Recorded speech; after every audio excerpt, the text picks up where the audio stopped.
بسم اللہ الرحمن الرحیم اعوذ باللہ من الشیطان الرجیم بسم اللہ الرحمن الرحیم اللہم صلی علی محمد وآل محمد۔ ناظرین، میں آج آپ کے سامنے سورہ کہف قرآن پاک کا 18واں پارہ اس کی تفسیر آپ کے سامنے پیش کر رہا ہوں، اور اللہ تعالیٰ سے دعا ہے کہ مجھے صحیح طریقے سے تفسیر بیان کرنے میں توفیق عطا فرمائے اور مجھ ناچیز سے جو غلطیاں ہو جائیں وہ معاف فرمائے۔ ناظرین، یہ ویڈیو شروع کرنے سے پہلے آپ سے گزارش ہے کہ اس چینل کو سبسکرائب کریں، بیل آئیکن کے بٹن کو دبائیں اور لائک کریں تاکہ ہر آنے والی ویڈیو آپ کو بآسانی تک پہنچ سکے۔ ساتھ میں کمنٹس ضرور دیں۔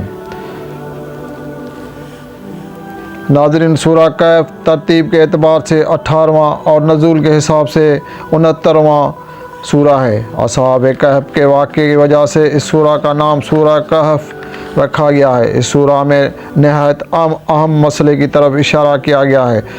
حق پرست اگرچہ کتنے ہی کم کیوں نہ ہوں، انہیں اکثریت کے آگے نہیں جھکنا چاہیے۔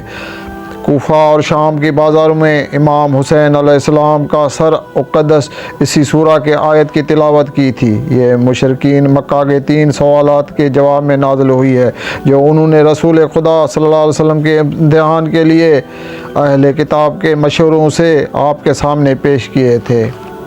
پہلا، اصحاب کہف کون تھے؟ دوسرا، قصہ خضر کی حقیقت کیا ہے؟ تیسرا، ذوالقرنین کا قصہ کیا ہے؟ اہل کتاب والوں نے امتحان کے غرض سے ان کا انتخاب کیا تھا کہ یہ بات کھل جائے کہ واقعہ محمد صلی اللہ علیہ وسلم کے پاس غیبی علم کا کوئی ذریعہ ہے یا نہیں۔ اللہ نے اپنے نبی کے زبان سے ان تینوں سوالوں کا جواب دیا، بلکہ ان تینوں قصوں کا بہترین انداز میں بیان کر کے ان سوالوں کا جواب دیا۔ اس سورہ میں ہے کہ اصحاب کہف مملکت روم کے ایک ریاست میں رہتے تھے جس میں دقیانوس کی حکومت تھی۔ ان میں سے 6 افراد حاکم وقت کے دربار میں تھے۔ دقیانوس لوگوں کو بتوں کی عبادت کرنے پر مجبور کرتا تھا۔ ایک دن بادشاہ اس ریاست میں آیا۔ دقیانوس اس کے اعزاز میں بڑی دعوت کا اہتمام کیا اور تمام وزیروں اور درباروں کو اس کے آگے سجدہ کرنے کو کہا۔ ان میں 6 مشروں نے سجدہ کرنے سے انکار کیا تو ان کو گرفتار کیا گیا۔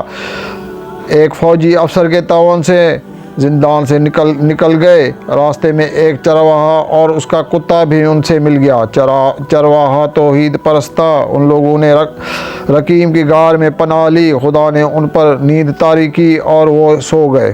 دقیانوس اپنی فوج کے ساتھ ان کو غار میں پا لیا، لیکن خوف سے اندر کوئی بھی نہ جا سکا۔ دقیانوس نے غار کو بند کر دیا اور ان کے نام اور واقعہ ایک تختی پر لکھ کر وہاں نصب کر دیا کہ اس کے بعد دقیانوس کی حکومت ختم ہو گئی۔ ان اصحاب کہف کے قربانی کا یہ نتیجہ نکلا کہ کافروں کی حکومت ختم ہو گئی اور بادشاہ تک خدا پرست ہو گیا۔ لوگوں میں بحث عام ہونے لگی کہ مرنے کے بعد دوبارہ کیسے زندہ ہو سکتے ہیں جبکہ ہمیں مرے ہوئے عرصہ گزر چکا ہوگا۔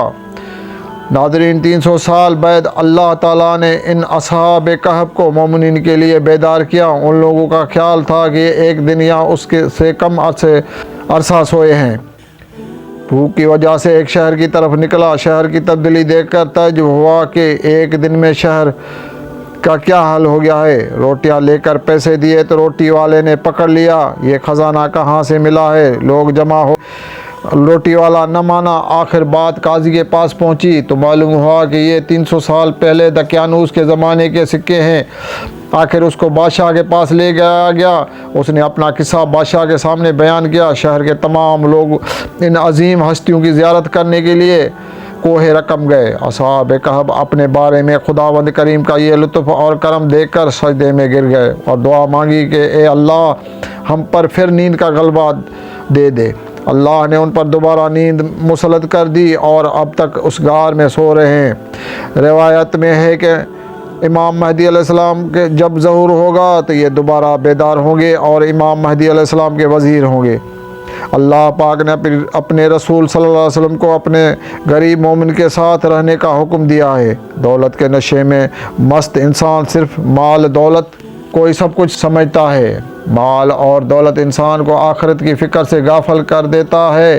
مومن کو مال اور دولت ملے تو وہ تکبر اور غرور سے کام نہیں لیتا اور اسے اللہ تعالیٰ کی طرف سے عطا کردہ نعمت سمجھتا ہے اور مشکلات کے وقت میں بھی خدا کا شکر ادا کرتا ہے۔ اس سورہ میں یہ بھی ذکر ہے کہ شیطان کے بچے بھی ہوتے ہیں۔ قرآن مجید اور اہل بیت علیہ السلام کی روایت میں بیان ہوا ہے کہ ارشاد خداوندی ہے کہ کیا تم ہمارے بجائے شیطان اور اس کے بچوں کو دوست بناتے ہو، جبکہ تم کو معلوم ہے کہ وہ تمہارے دوست نہیں ہیں۔ شیطان کے بچے خود شیطان کی طرح نسل انسان کو گمراہ کے لیے پیدا کیے گئے ہیں۔ شیطان پر لعنت ان کے بچوں کو بھی شامل کرتی ہے۔ اس سورہ میں حضرت خضر اور حضرت موسیٰ علیہ السلام کا واقعہ بھی بیان کیا گیا ہے۔ دونوں نبیوں کا کشتی میں سفر کرنا، حضرت خضر کا کشتی میں سوراخ کرنا، بچے کو قتل کرنا، بلا اجرت دیوار تعمیر کرنا، ان کاموں پر حضرت موسیٰ علیہ السلام کا اعتراض کرنا اور حضرت خضر علیہ السلام کے جوابات بیان کیا گیا ہے۔ حضرت موسیٰ علیہ السلام کو توریت عطا ہوئی، خدا سے ہم کلام ہونے کا شرف حاصل ہوا اور قوم میں آ کر تبلیغ دین میں مصروف ہو گئے۔ ایک دن آپ کے دل میں خیال آیا کہ مجھ سے زیادہ بڑھ کر اور کوئی عالم نہیں ہے۔ اس خیال کے دل میں آتے ہی خداوند کریم نے جبرائیل علیہ السلام کو حکم دیا کہ موسیٰ علیہ السلام کو جا کر کہو کہ مجمع البحرین میں ایک ہمارے بندے سے ملیں اور اس سے علم حاصل کریں۔ ناظرین، آپ کو حکم ہوا کہ ایک مچھلی اپنے ساتھ لے جائیں، جہاں پہ یہ مچھلی زندہ ہو جائے گی وہاں پہ ہمارے بندے سے ملاقات ہوگی۔ حضرت موسیٰ علیہ السلام اپنے وصی حضرت یشوع ابن نون علیہ السلام کو ساتھ میں لے کر سفر کے لیے روانہ ہوئے۔ ایک بڑے پتھر کے پاس پہنچے، دونوں نے پتھر پر اپنا سر رکھا تو حضرت موسیٰ علیہ السلام کو نیند آ گئی۔ مچھلی زندہ ہو کر تڑپ کر پانی میں چلی گئی اور اس نے اپنے راستہ سرنگ کی طرح بنا لیا، یعنی اللہ نے مچھلی جانے کے راستے سے پانی کو بہاؤ کو روک لیا۔ دونوں رات دن آگے چلتے رہے۔ دوسرا دن ہوا تو موسیٰ علیہ السلام نے یوشع سے کہا کہ کھانا لاؤ۔ یوشع نے کہا کہ آپ کو معلوم ہے کہ جب پتھر کے پاس تھے تو مچھلی دریا میں چلی گئی۔ حضرت موسیٰ علیہ السلام نے کہا کہ اسی مقام کی تلاش میں تھے۔ واپس مڑے اور اس پتھر کے پاس پہنچے تو وہاں ایک آدمی کو کپڑے اوڑھے لیٹا ہوا ہے۔ حضرت موسیٰ علیہ السلام نے سلام کیا، انہوں نے جواب دیا۔ حضرت موسیٰ علیہ السلام اجازت مانگی کہ کیا میں آپ کے ساتھ رہ سکتا ہوں؟ ناظرین، یہ وہ حضرت خضر علیہ السلام تھا جو اللہ کی طرف سے ادھر بٹھایا گیا تھا حضرت موسیٰ علیہ السلام سے ملاقات کرنے کے لیے۔ حضرت موسیٰ علیہ السلام نے اجازت مانگی کہ کیا میں آپ کے ساتھ رہ سکتا ہوں؟ حضرت خضر علیہ السلام نے جواب دیا کہ تو میرے پاس رہ کر صبر نہیں کر پاؤ گے۔ حضرت موسیٰ علیہ السلام نے جواب دیا کہ انشاءاللہ آپ مجھے صابر پاؤ گے۔ حضرت موسیٰ علیہ السلام نے حضرت خضر سے وعدہ کیا کہ میں کسی بھی معاملے میں مداخلت نہیں کروں گا اور جو بھی آپ حکم کرو گے اس پر عمل کروں گا۔ دونوں وہاں سے نکلے، ایک کشتی میں سوار ہوئے۔ اچانک حضرت خضر علیہ السلام اٹھے، کلاڑے سے کشتی کا ایک تختہ نکال لیا۔ حضرت موسیٰ علیہ السلام نے کہا آپ نے یہ کیا کیا؟ یہ تو سواریاں غرق ہو جائیں گی اور آپ نے برا کام کیا ہے۔ حضرت خضر نے کہا آپ صبر نہیں کر سکتے؟ حضرت موسیٰ علیہ السلام نے کہا کہ میں بھول گیا تھا، اسے درگزر کریں۔ یہ دونوں آگے بڑھے تو ایک لڑکا دوسرے لڑکوں کے ساتھ کھیل رہا تھا۔ حضرت خضر علیہ السلام نے اس لڑکے کو پکڑا اور اس کے گردن کو تن سے جدا کر دیا۔ حضرت موسیٰ علیہ السلام نے فرمایا کہ آپ ایک بے گناہ کو مار ڈالا بغیر جرم کے۔ حضرت خضر نے کہا کہ میں نے کہا تھا آپ صبر نہیں کر پاؤ گے۔ حضرت موسیٰ علیہ السلام نے کہا کہ اب کہ پوچھوں تو آپ بھلے مجھے جدا کر دیجئے گا۔ پھر آگے چلے، ایک گاؤں میں لوگوں سے کھانا مانگا، انہوں نے نہیں دیا۔ انہوں نے ایک دیوار دیکھی جو گر رہی تھی۔ حضرت موسیٰ علیہ السلام سے کہا کہ آؤ اس دیوار کو بناتے ہیں۔ دیوار تعمیر کرنے کے بعد حضرت موسیٰ علیہ السلام نے کہا یہ لوگ تو ہم کو کھانا نہیں دیا اور آپ نے ان کی دیوار تعمیر کر دی، نہ ہی ان سے کوئی اجرت لی۔ حضرت خضر نے کہا کہ میں آپ کو اپنے پاس نہیں رکھوں گا، لیکن ان باتوں کا تمہیں بتاؤں جن پر تم صبر نہیں کیا۔ آپ نے کہا جب کشتی میں سوار ہوئے وہ کشتی غریب کی تھی، پیچھے بادشاہ کے لوگ تھے اور کشتیاں پکڑ رہے تھے اور صحیح سالم کشتی کو ساتھ لے جاتے تھے، اس لیے کشتی میں سوراخ کیا کہ کشتی غریب کی بچ جائے۔ اس لڑکے کو اس لیے قتل کیا کہ اس کے والدین نیک مومن تھے۔ مجھے خوف ہوا کہ یہ بچہ بڑا ہو کر ان کو کفر اور سرکشی میں مبتلا کرے گا، لہذا اس کے بدلے میں خداوند کریم ان کو نیک صالح فرزند عطا کرے گا۔ اور جو بغیر اجرت کے دیوار تعمیر کی، اس کے نیچے خزانہ تھا جو 2 یتیم بچے تھے، ان کے باپ نے ان بچوں کے لیے دفن کیا تھا جو ابھی چھوٹے تھے، جو بڑے ہو کر اس سے فائدہ حاصل کریں گے۔ حضرت موسیٰ علیہ السلام اور حضرت خضر علیہ السلام کے اس واقعے سے سبق ملتا ہے کہ دور دراز علم کی تلاش میں سیرت انبیاء میں شامل ہے۔ خداوند عالم کے تمام امور میں ایک ظاہر ہوتا ہے، ایک باطن بھی ہوتا ہے، ہر شخص سمجھ نہیں سکتا۔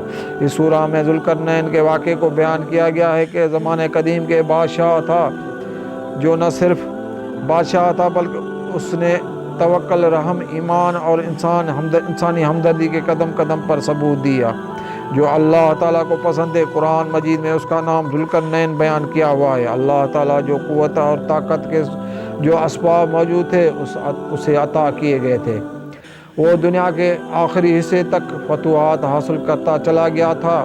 اس سورہ میں بیان کیا گیا ہے کہ یاجوج ماجوج کے ستائے ہوئے لوگ نے آپ سے درخواست کی کہ یاجوج ماجوج ہمارے درمیان ایک ایسی رکاوٹ تعمیر کرو اور ہم سے بھلے ٹیکس لے لو۔ آپ فاتح ہوتے ہوئے بھی کسی قسم کا ٹیکس نہیں کیا اور خزانے میں سے خرچ کر کے ان کے لیے ایک لوہے کی دیوار بنائی۔ یہ پہاڑی درہ تھا جس کو اس نے لوہے کے تختوں سے پہاڑ کے بلندی تک بلند کر دیا اور اس کے اوپر تانبا پگھلا کر اس پر ڈال دیا گیا تاکہ یاجوج ماجوج پر چڑھ بھی نہ سکے نہ عبور کر سکے۔ اس کام کو انجام دے کر کہا کہ یہ میرے رب کی رحمت سے ہوا ہے۔ رسول کریم صلی اللہ علیہ وسلم فرماتے ہیں کہ جو شخص سورہ کہف جمعے کو روز تلاوت کرے گا، آئندہ جمعے تک اللہ اسے بخش دے گا اور وہ شخص دجال کے فتنے سے محفوظ رہے گا۔ حضرت علی علیہ السلام فرماتے ہیں کہ جو شخص کل انما انا بشرن سے آخر تک اس کی تلاوت کرے گا، اس کے لیے اللہ تعالیٰ بستر سے لے کر خانہ کعبے تک نور پیدا کرے گا۔